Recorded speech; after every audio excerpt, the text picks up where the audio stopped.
शहबाज शरीफ कहते हैं जनाब अली पीटीआई जिंदा दफन हो जाएगी।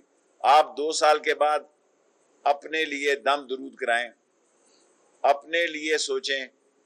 विरासत की लड़ाई आपके खानदान में शुरू है और 2 साल बाद ये किस नतीजे पे पहुंचेगी। मैंने तो 2 साल पहले कह दिया था कि नून में से मीन निकलेगी। अब मैं नून में से कुछ और निकलता हुआ भी देख रहा हूं। पहले मेरा ख्याल था 2 ग्रुप होंगे, अब मैं ये पेशन गोई करता हूं यहाँ 3 ग्रुप होंगे।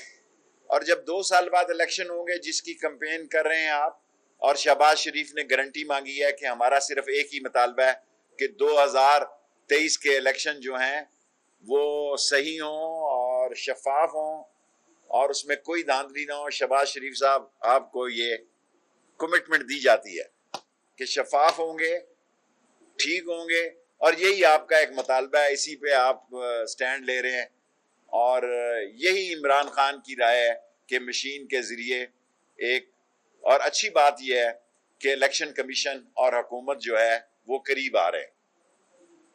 वो जोडो कराटे का माहौल कम हो रहा है और कम होना चाहिए।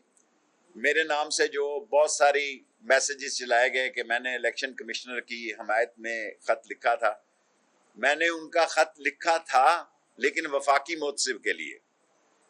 और अच्छी बात यह है कि हुकूमत और इलेक्शन कमीशन के दरमियान एक बेहतर फजा होनी चाहिए ताकि एक मुनसिफाना इलेक्शन हो सके। 5 मिनट हो गए, अब 5 मिनट के सवाल। देखें, ये ब्लैक लिस्ट का मैंने उनसे कहा कि एक शनाख्ती कार्ड ब्लैक लिस्ट है, वो कैसे हो गया, इसकी तहकीकात कर रहे हैं, आपको एतमाद मिलेंगे। शॉर्ट सा सवाल।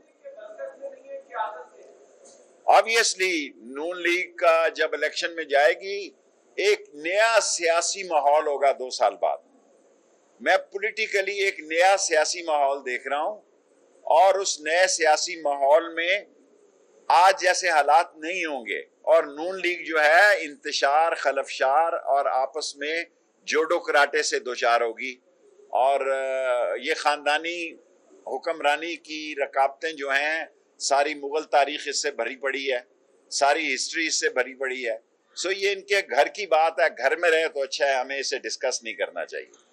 जी बेटे, इंटरपोल से राब्ते में है और सिंगापुर इंडिया लिंक जो है, जो 12 ईमेलें वहां से अकाउंट से जारी हुई, उससे पूरे राब्ते में है और आपको अच्छी खबरें देंगे इंशाअल्लाह ताला।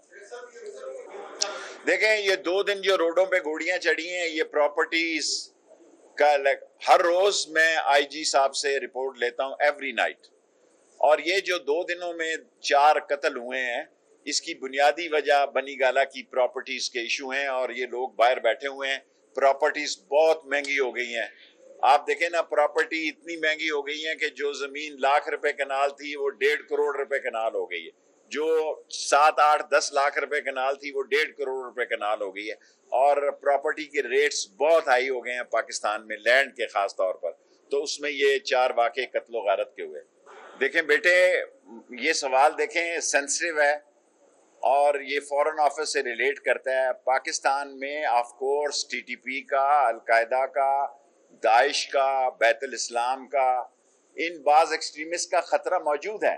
लेकिन हमारी फौज ने अजीम कुर्बानियां दे के 86,000 लोगों की जानें, पुलिस ने, फौज ने, सिविलियन ने, 1 लाख से ज्यादा जख्मी करने का, 1 लाख से ज्यादा अफराद हमारे जख्मी हुए और उसमें हमने हिम्मत नहीं हारी। और हमारी फौज इस वक्त बहुत ज्यादा सलाहियतों से लबरेज है। हमारी फौज में जो इस वक्त दहशत गर्दी के खिलाफ एक जज्बा, वलवला, तंतना और दबदबा है, इससे पहले से कहीं ज्यादा है। और इंशाअल्लाह ताला अगर किसी ने मुल्क में दहशत गर्दी के लिए सर उठाया, उसको कुचल दिया जाएगा। देखें, इस्लामाबाद तो हाइड पार्क बन चुका है। आज 5 मुजाहरे हैं यहाँ पे। जब मैं जवान था, पॉलिटिकल वर्कर था, स्टूडेंट वर्कर था, तो हम 2 साल बाद एक दफा आए थे, याद होगा आपको, कि मैं जख्मी हो गया था और मेरी हालत जो है वो मौत से बचा था। उन दिनों इस्लामाबाद आना जो है वो किसी बड़ा मुश्किल काम होता था। अब तो जो आदमी आता है वो इस्लामाबाद ही आता है। सो आज भी मैंने पुलिस को कहा कि भाई इनको ज्यादा फाल होना चाहिए, क्योंकि डी चौक को हाइड पार्क बना दिया है इस कौम ने। इस्लामाबाद एक हसास इलाका है, कैपिटल है, یہاں اس وقت ساری دنیا کا میڈیا آیا ہوا ہے. سو ہمیں سوچنا چاہیے کہ ہم نے پاکستان کے لیے سیاست کرنی ہے. ہمارے مطالبے ہیں، جائز ہیں، اس کے طریقے ہیں، لیکن اسلام آباد کو جو ہے وہ کھلواڑا نہ بنایا جائے اور اس کو کسی انتشار کی شکار نہ کیا جائے. نہ ہم کسی کو اس کی اجازت دیں گے. امن و امان سے، مذاکرات سے، بات چیت کے لیے ہم ہر وقت تیار ہیں. سائبر کرائمز بہت بڑھ گئے. 1,00,000 شکایتیں آئے ہیں میرے اس دور میں، جو کہ پہلے 20,000 کے قریب تھی. اس سال میں 1,00,000 ہو جائیں گی. سو ان کو 2 ارب روپے کا امیجیٹ فنڈ ریلیز کر رہے ہیں تاکہ سائبر کرائمز کے سارے ملک میں لوکیٹرز ہوں، اس کے پاس سارے ملک میں ہائی ٹیک ہو اور وہ ٹیکنیکل لوگوں کو بھی بھرتی کر سکیں. نمبر 3، نادرا کا ہم نے چیک کیا ہے، اس میں ویکسینیشن میں ہمارا کوئی قصور نہیں، لیکن نادرا کو ہدایت کی ہے کہ اب ایسی کوئی غلطی نہ ہو.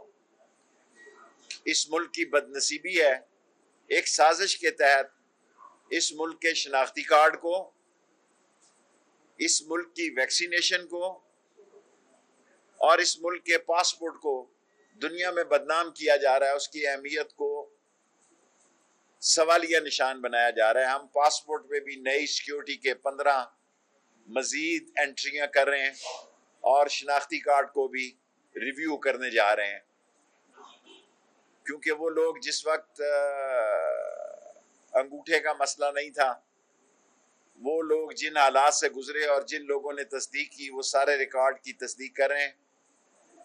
اور انشاءاللہ تعالی تینوں چیزوں کو ہم سیکیور کر دیں گے. کل 15 ملکوں کو آن ارائیول ویزا اور اپروول کے لیے کیبنٹ میں بھیج رہے ہیں، جس میں امریکہ، کینیڈا، روس اور ایران، فرانس شامل ہیں. پہلے صرف 50 ملک تھے جسے آن ارائیول ویزا دیا جا رہا تھا. اب یہ 65 ملک ہو جائیں گے جن کو آن ارائیول ویزا دیا جائے گا. کل تمام صوبوں کو سول آرم فورسز بھی دی ہیں اور کل موبائل سروس بھی، جہاں جو حکومت اور جو ایڈمنسٹریشن ڈیمانڈ کرے گی 24 گھنٹے ہمارا کمانڈ اینڈ کنٹرول آفس کھلا ہوگا، وہاں موبائل سروس بند رہے گی. اور سب سے جو خاص بات ہے کہ تورخم اور چمن میں IBMS لگا دیا گیا ہے تاکہ آنے جانے والوں کا ڈیٹا ہو اور کوئی یہ نہ کہہ سکے کہ لیکن خوشی کی بات، اچھی بات یہ ہے کہ افغانستان جانے والوں کی تعداد افغانستان سے آنے والوں کی تعداد سے واپس جانے والوں کی زیادہ ہے.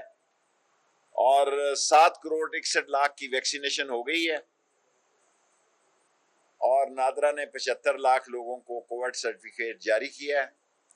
تینوں محکموں میں انقلابی تبدیلیاں لانے لگے ہیں تاکہ آج کی میٹنگ میں پاسپورٹ کی طرف بھی جانے کا فیصلہ دیا ہے تاکہ پاکستان اس خطے میں پہلا ملک ہو کہ جلد از جلد ہم پاسپورٹ پہ چلے جائیں تاکہ اس سارے جھنجھلاہٹ سے ہماری جان چھٹ جائے.